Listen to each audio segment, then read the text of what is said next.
Кече 2 мартта Жалалабад шаарынын Борбордук аянтында туу күнүнө жана Ак калпак күнүнө карата флешмоб болуп өттү. Бул тууралуу кала мэриясынын маалымат кызматынан билдиришти. Маалымдалгандай, ага 200дөй студент жана окуучулар катышышкан. Белгилей кетсек, 3 март мамлекеттик туунун кабыл алынгандыгынын 31 жылдыгына жана 5 март Ак калпак күнүнө карата уюштурулган салтанаттуу иш-чара эртең саат 9:00 шаардык эркиндик аянтында белгиленмекчи. Кыргызстан менен Кытайдын чек арасына жакын жерде жер титирөө катталды. Жердин силкинүүсүн Казакстандын сейсмологдору каттаганын тажрыйбалык методикалык сейсмологиялык экспедициянын сайтында жазылган. Кабарлангандай, жер титирөө саат 19:01 катталып, очогунда күчү 4,5 балга жеткен, очогу 15 чакырым тереңликте болгону дагы айтылат. Буга чейин дагы Кыргызстан менен Кытайдын чек арасындагы какшал тоолорунда жер титирөөлөр орун алган. Бишкек шаарында электроавтомобилдерди кубаттоочу станциялар ачылды. Бул тууралуу шаардык мэриядан билдиришти. Кабарлагандай, 1-май районундагы Исанов көчөсү 79 тарегинде жайгашкан 79 бизнес борборунун аймагына Эвокс ишканасынан 2 электр кубаттоочу жай орнотулду.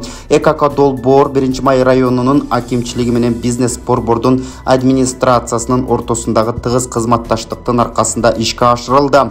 Мындан ары мындай станциялардын санын көбөйтүү пландаштырылууда. 1-май акимчилиги экологиялык кырдаалдын шарттарын жакшыртуу жана шаарды өнүктүрүү үчүн биргелешкен долбоорлорду ишке ашырууга жана кызматташууга бизнес өкүлдөрүн чакырмакчы.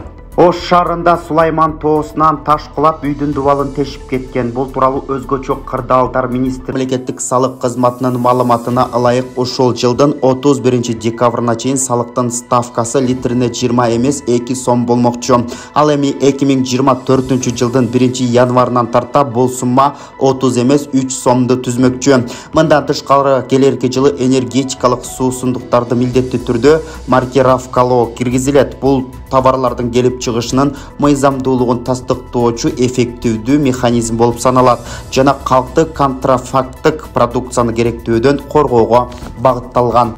Баткен шаарында акысыз мобилдик клиника иштеп жатат. Саламаттыкты сактоо министрлигинен кабарлашкандай, анда кыз келиндер текшерилип, дарыгерлерден кеңеш алышса болот. Бишкектен барган көчмө клиника 6 мартка чейин Баткен районундагы Самаркандек, Көкташ, Аксай, Карабак, Кызылбел жана Боз Адыр айылдарын кыдырмакчы. Дарыгерлердин арасында онколог, маммолог, гинеколог, терапевт сыяктуу адистер бар.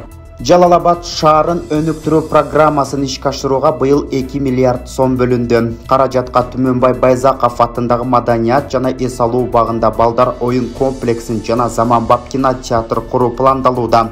Ошондой эле шаарда инновациялык IT борбору, жаңы оорукана жана